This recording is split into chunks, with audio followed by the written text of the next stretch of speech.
여러분, 성경은 우리 인생을 가리켜서 거류민, 곧 행인과 나그네와 같다고 말씀하고 있습니다. 옛날 믿음의 사람 야곱이 그의 11번째 아들 요셉이가 애굽 나라에서 총리가 된 후에 마침내 그 아들 요셉의 간청으로 가나안을 떠나 애굽에 이주하게 됩니다. 가나안 땅에 너무 먹을 것도 없고 고생이 말이 아닌 아버지와 그 형제들을 보고 요셉이 배려를 한 겁니다. 이때 야곱이 애굽의 왕 바로 앞에 섭니다. 바로가 묻기를 내 나이가 얼마가 되느냐 질문합니다. 이때 야곱은 내 나그네 길의 세월이 130년이니이다. 나의 나이가 얼마 못 되니 우리 조상의 나그네 길의 세월에 미치지 못하나 험악한 세월을 보내었나이다. 라고 대답을 합니다. 이때 야곱은 자기 인생을 반추해 보면서 마치 나그네와 같은 험난한 인생이었다는 것을 그렇게 고백을 한 겁니다. 여러분, 제가 한 말씀이 창세기 47장 7절에서 9절에 나와 있습니다. 연하여 또 신약성경 히브리 11장 13절에 보면 우리가 땅에서는 외국인과 나그네로라고 표현하고 있습니다. 우리가 이제 금년 한 해 1년을 마치고 또 송구 영신을 또 눈앞에 두고 오늘 마지막 송년주일을 맞이하게 되는데, 우리도 지나온 한 해를 또 돌이켜보면 마치 나그네처럼 우리가 달려온 한 해가 아니었는가라는 것을 새삼 느끼게 됩니다. 저는 이 시간에 본문 누가복음 19장의 내용, 예수님의 열문화의 비유를 통해서 오랜 후에 주인이 돌아와서 종들과 결산한다는 이 내용인데, 이 말씀에 유의해서 우리 나그네 같은 인생의 결산도 이 시간을 통해서 한번 생각해보는 이러한 시간을 갖고자 합니다. 크게 몇 가지 나눠서 말씀드리는데, 이 첫 번째가 결산은 투자의 결과이다라는 겁니다. 결산은 투자의 결과다. 우리가 흔히 결산하다 이런 말 많이 하죠. 뭐 회사도 그렇고 교회도 그렇고 각 기관도 연말 정산, 연말 결산, 뭐 이런 결산이라는 말을 많이 써요. 여러분, 결산이 뭡니까? 결산은 일정한 동안의 이익과 손실을 계산해서 대비해 보는 것, 이걸 우리가 결산 이렇게 얘기해요. 한 해 동안 얼마만큼 벌었고 얼마만큼 썼는가, 이걸 한번 대비해 보는 거죠. 오늘 누가복음 19장에 그 열문화의 비유에 나오는 이 비유가 신학적으로나 구속사적으로 대단히 중요한 비유예요. 예수님의 이 열문화 비유는 종말적 교훈이 깊이 담겨 있기 때문에 우리가 그냥 쉽게 넘어가는 안 되는 비유예요. 마태복음 25장의 달란트 비유와 유사한 내용을 갖겠지만 자세히 보면 엄연히 다릅니다. 많은 부분이 다릅니다. 특별히 누가복음 19장의 열문화의 비유는 바로 종말을 염두에 두고 하신 비유라는 것을 알 수가 있습니다. 여기 어떤 귀인이 등장합니다. 이 귀인은 곧 왕위를 물려받을 귀한 사람인데 그가 10명의 종들을 데리고 있었는데, 먼저 여기 누가복음 19장에 나오는 이 어떤 귀인은 과연 누구를 말할까? 누구겠어요? 궁극적으로 바로, 또는 구속사적으로 볼 때 이분은 장차 오실 예수 그리스도를 의미하고 있습니다. 상징하고 있는 거예요. 이 어떤 귀인이 이제 먼 나라로 갈 때 그들의 종들에게 은덩어리 1개씩 총 10문화를 투자를 합니다. 여기 아주 중요한 시기가, 이 10문화를 투자한 시기가 아주 중요해요. 언제 투자했는가? 이 귀인이 먼 나라로 떠나갈 때 종들을 불러 은덩어리를 준 거죠. 누가복음 19장 12절 보면 먼 나라로 갈 때 이런 표현이 있죠. 여기 먼 나라로 간다는 건 뭘 의미하는가? 이거는 뜻으로 볼 땐 예수님이 부활상산하시고 하나님의 보좌 앞으로 떠나가심을 의미하는 거예요. 근데 이 떠나가는 주인이 자기 소유를 종들에게 다 맡겼죠. 여기 이 주인의 귀한 재물을 맡은 종들은 또 누굴 의미할까? 누구겠어요? 이 종들은 오늘날 저와 같이 직접적으로 복음의 말씀을 들고 사역하는 사역자들을 의미하기도 하고, 더 넓게는 바로 이 자리에 있는 여러분들, 오늘날 모든 성도들을 의미하기도 하는 거예요. 자, 이 예수님의 열무나 비유가 윤곽이 드러났죠. 바로 주인 되신 우리 주님이 택하신 당신의 종들에게, 사역자들에게 또는 성도들에게 이렇게 놀라운 재물을 주셨다는 거예요.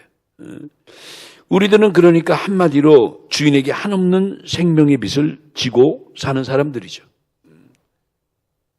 하나님이 우리에게 건강의 복도 주시고 물질의 복도 주시고 직장과 환경과 가정과 자녀와 모든 것을 주신 거예요.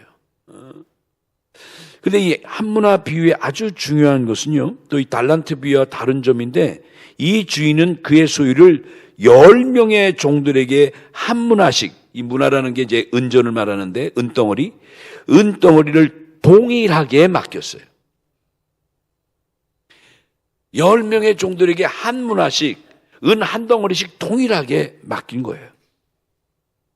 그러면 여기서 또 하나, 이 주인이 종들에게 맡긴 이 한 문화, 이 소유는, 이 재물은 뭘 의미하는 걸까? 뭐겠어요? 다름 아니라 오늘 이 시대에 우리에게 안겨주신 복음의 말씀, 생명의 말씀. 그렇죠. 하나님의 구속 은혜의 그 말씀을 상징하는 거예요. 그러니까 결국 이 열문화의 비유의 결론은 뭐냐면, 우리 주님께서 지상교회와 성도들에게 생명의 말씀을 투자하고 가셨다는 거. 이게 대단히 중요해요. 이게 중요해요. 그러니까 이것은 다른 말로 하면 곧 생명의 투자인 거죠. 자, 두 번째로 생각할 것은 결산은 장사의 결과이다라는 거예요. 결산은 곧 장사의 결과입니다.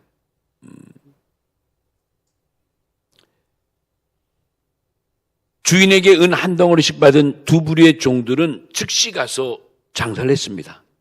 시간을 아꼈습니다. 그리고 주인에게 받은 그 은덩어리를 정말 선용을 한 거예요. 그런데 여기서 또 한 가지 또 우리 주목할 게 있어요. 이 종들이 바로 주인이 맡긴 소유로만 장사했다는 점이 굉장히 중요해요. 이 종들이 뭘로 장사했어요? 뭘 가서 활용했어요? 다른 게 아닙니다. 주인이 맡겨준 그 은덩어리를 가지고 가서 장사를 한 거예요. 여기 무엇을 의미하죠? 이것은요, 참된 교회는 오직 예수 그리스도의 복음, 곧 생명의 말씀으로만 일했다는 거예요. 참된 교회는 예수 그리스도의 십자가의 구원만을 전했다는 거예요. 오늘 본문에 이 종들은 주인이 맡겨진 소유 외에는 다른 것을 활용하지 않았어요. 오직 주인이 맡겨진 그 은덩어리만 가지고 남긴 거예요. 여러분, 이 예수님의 열문화의 교훈이 이런 면에서 종말을 맞는 마지막 시대 우리에게 상당히 깊은 의미를 전해주는 비유입니다. 오늘날도 마찬가지죠. 우리도 마찬가지입니다. 우리도 다른 복음으로는 장사할 수 없어요. 뭐 장사라니까 좀 그렇지만 이 비유에 연관된 단어를 쓰자면, 우리도 이 종들처럼 다른 어떤 것으로는 장사할 수 없다는 거. 이 말은 좀 우리가 말하면 다른 복음, 하나님이 원치 않는 말씀을 가지고 우리가 전해서는 안 되고 받아서도 안 된다는 거죠. 왜 그럴까? 이 다른 복음은 예수 그리스도의 참 복음을 변질시키기 때문에 그런 거예요. 이게 중요하죠. 그래서 갈라디아서 1장 6절로 8절, 여러분 꼭 기억하세요. 갈라디아서 1장 6절로 8절에 보면 바울은 갈라디아 교인들에게 강조한 것이 뭐냐면 절대 다른 복음으로 가르치거나 배우지 하지 말라는 거예요. 오늘의 이 열문화의 비유의 내용으로 말한다면 다른 복음으로 장사하면 저주받는다는 거예요. 참 갈라디아서 1장 8절 같은 데 보면 굉장히 강렬한 어체로 다른 복음을 전하면 너희는 저주를 받으리라. 참 무서운 표현이죠. 왜 이렇게 사도 바울이 갈라디아 교인들에게 그 당시에 이렇게 강렬한 표현을 썼을까? 심각하니까. 그때 상황이, 그 시대 그 교계 상황이 심각하니까 그랬어요. 절대 엉뚱한 것 전하지 말라는 거예요. 다시 열문화 비유로 돌아와서 이 종들 가운데 두 부류는 주인이 준 그 은덩어리를 가지고 열심히 부지런히 장사를 했어요. 주인이 보지 않는 데서도 그는 주인이 계신 거와 마찬가지로 아니 그 이상으로 열심히 일을 한 거예요. 마침내 성공합니다. 각각 10배의 문화와 5배의 문화를 남긴 정말 실속 있고 풍성한 장사를 한 거예요. 뭘 의미해요, 여러분?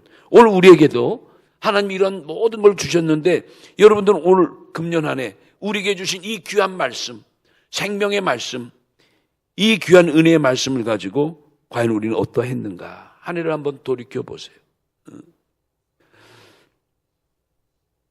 바로 이 말씀은 오늘날 지혜롭고 충성된 종들의 복음 증거 및 말씀의 전파의 결과가 이렇게 성공적이었다는 것을 우리에게 보여주는 거예요. 이들은 참으로 지혜로운 장사를 했고 참으로 충성스러운 장사를 한 거예요. 그러니 그들 앞에 실패나 손실이 나타나지 않은 거예요. 그들의 결사는 정말 그 장사의 아름다운 결과인 거예요. 자, 세 번째 생각할 것은 결사는 축복의 상급이라는 겁니다. 결사는 축복의 상급이다. 이제 때가 되면 먼 나라에 갔던 그 주인이 종들 앞에 돌아옵니다. 이것도 역시 이 주인이 종들 앞에 돌아오는 것은 구속사적인 면에서 볼 때는 우리 주님이 다시 오시는 재림의 때를 의미하는 거예요. 재림의 때를. 그리고 먼 나라 다녀와서 결산한 다음은 뭡니까? 그만큼 그들에게 일할 기회와 장사할 기회를, 선용할 기회를 얼마든지 마음껏 주어줬음을 의미합니다. 주인이 먼 나라 갔다 금방 옵니까? 많은 시간과 많은 일할 기회를 그들에게 제공했다는 거예요. 핑계할 수 없다는 거죠. 시간이 없었다는 등, 바쁘다는 등 핑계할 수 없다는 거예요. 이 종들은 각자 받은 은덩어리를 얼마든지 활용해서 이윤을 남길 수 있었다는 거예요. 이 주인이 떠나갈 때 이 엄청난 재물을 종들에게 맡길 때는 약속이 되어 있겠죠. 약조가 있었겠죠. 내가 돌아오면 반드시 너희는 이것을 결산하라 라는 주인과의 약조가 이미 있었겠죠. 아마도 종들은 이 엄청난 재물을 주인께 받고 나서 기대도 컸고 여러 가지 계획도 세우고 나름대로 다시 주인을 만날 때 내가 주인을 기쁘게 하리라는 마음을 가지고 그 기간을 지냈을 거예요. 그런데 결산의 내용이 갈라져요. 두 부류로 갈라져요. 앞에 두 부류는 그들이 받은 그 은덩어리를 가지고 10배를 남기고 또 한 사람은 5배를 남기는 이 두 부류가 이런 엄청난 결과를 갖고 왔어요. 이때 주인이 그들의 보고를 듣고 나서 하신 말씀이 너희들은 정말 잘했다. 충성된 종이로구나 하면서 그 누가복음 19장 17절에서 19절 말씀 보면 이들에게 각각 그들이 남긴 만큼의 큰 고을을, 마을을 통째로 상급으로 줍니다. 이야, 뭐 비유니까 그렇지만 말이지 고을 10개를, 마을 5개를 남긴 그들에게 각각 상급으로 주신 거예요. 뭐 이건 뭐 정말 명예로운 상급이죠. 자랑스러운 상급이죠. 여러분, 성공한 사람에게 주는 상급은 결코 이제 그만 쉬라는 의미가 아닙니다. 여러분, 성경을 잘 보시면 하나님은 우리에게 어떠한 일을 또는 사명을 주시고 성공적으로 잘 완수하면 어떡하나? 더 큰 상급을 주시기도 하지만 또 하나, 성공한 자에게는 어떻게 해요? 더 많은 일을 또 기대하시고 또 밀어주시는 거예요. 참 이런 놀라운 사실 보세요. 그러니까 충성된 자에게는 끝까지 하나님의 명예로운 칭찬과 축복이 동행하는 거예요. 그러니까 우리도 교회 일도 마찬가지예요. 목사님, 나 이제 금년까지 하면 끝입니다. 다시는 나에게 이런 직분 주지 마세요. 그럴 수도 있죠. 근데 그건 성경적이지 않아요. 내가 몸이 불편합니다. 뭐가 어쩌습니다. 이렇게 얘기하는 게 뭐 당연한 것 같지만 성경에는 더 많은 것을 남겼을 때 오히려 그에게 그만두고 쉬라 그러지 않고 더 큰 걸로, 더 큰 상급이 있는 것으로 일할 수 있도록 하는 거예요. 이건 뭘 얘기하냐면 그만큼 하나님은 한번 인정된 자를 통해서 하나님이 더 큰 영광을 받으시고 그러한 충성된 자에게 더 큰 상급을 주시겠다는 그 의지가 밑에 담겨 있는 거예요. 얼마나 놀라운 축복이에요. 자, 그런데 또 한 부류는 말 그대로 실패한 부류예요. 이 실패한 부류의 결산을 여러분 한번 보십시오. 그는 결국 주인 앞에 악한 종이라는 책망을 받습니다. 그는 자기가 갖고 있던 한 문화의 금 은덩어리까지도 몽땅 빼앗겨버리는 말 그대로 무익한 종으로 낙인이 찍힙니다. 누가복음 19장 19절로 20절 보면 이 무익한 종이요, 이 악한 종, 아무것도 남기지 못했던 이 종, 결국 주인 앞에서 처참하게 되는 불쌍한 신세가 되고 맙니다.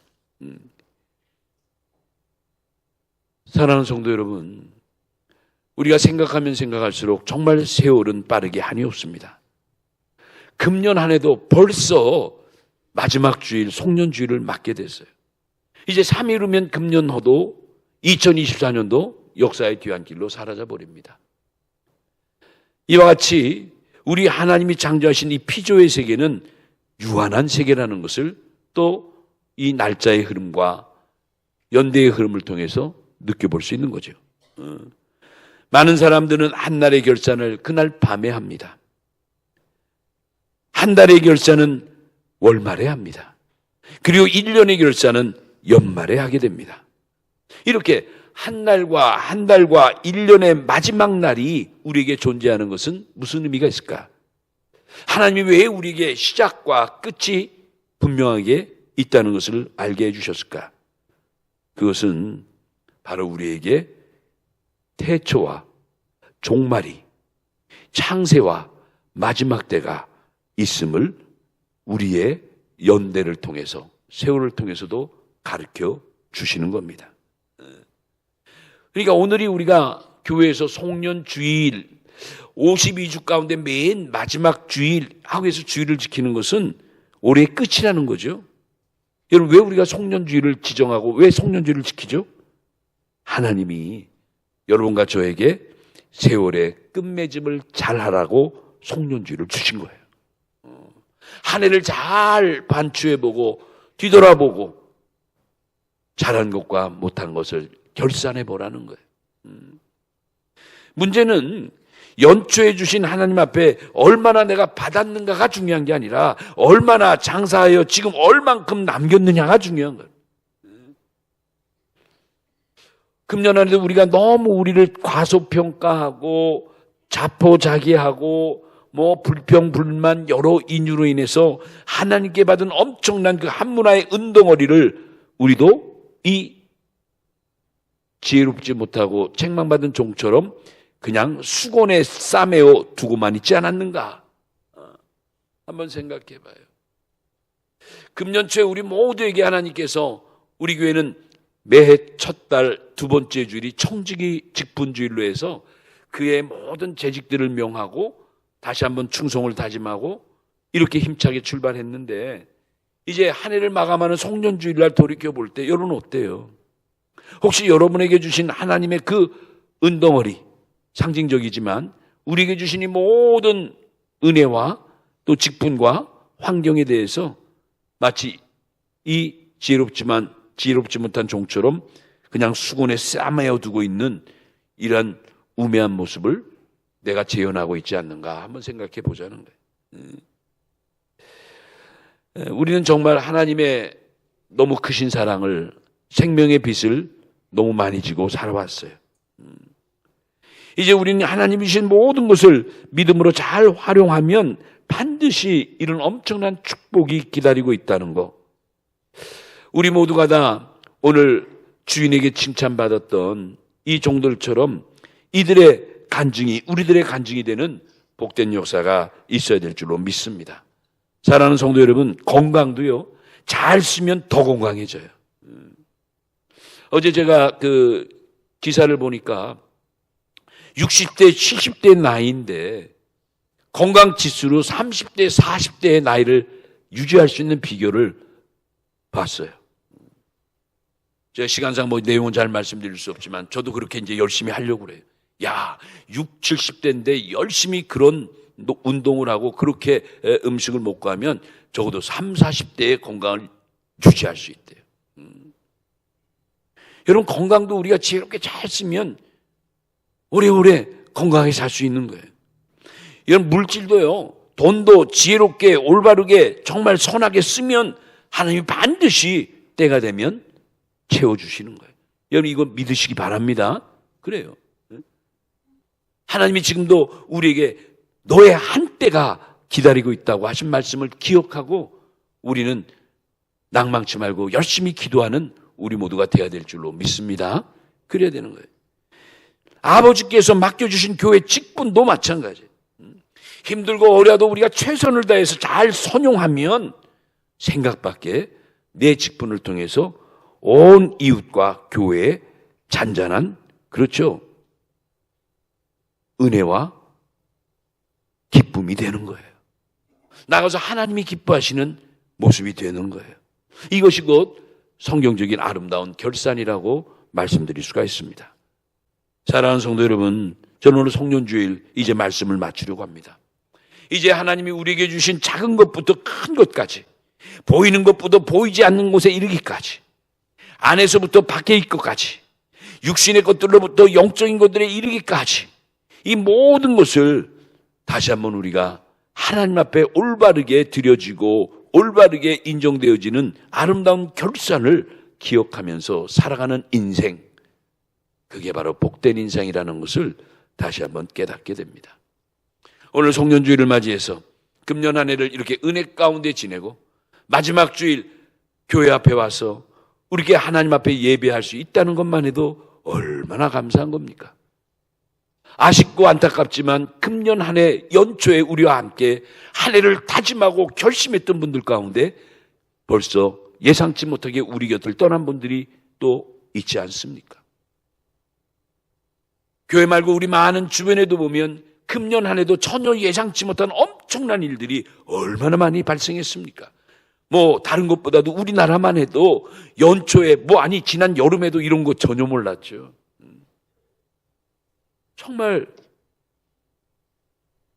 알 수 없는 엄청난 사건과 사고로 얼룩진 하루하루를 살아가면서 그래도 마지막 송년주를 맞아서 교회 앞에 나와 예배하고 또 오늘 새 가족들이 등록하고 또 성경을 열심히 읽어서 시상을 하고 지난 한 해 동안 들어온 새 가족들의 얼굴을 보니까 얼마나 감사해요. 사랑하는 성도 여러분, 여러분들이 오늘 이 송년주를 맞이해서 다시 한번 아름다운 결산을 여러분 스스로 해보면서 이 시대의 구속사의 복음의 사역의 주역들이 되는 우리 교회와 여러분들이 하나님 앞에 칭찬받는 복된 역사만이 있기를 예수님의 이름으로 축원합니다.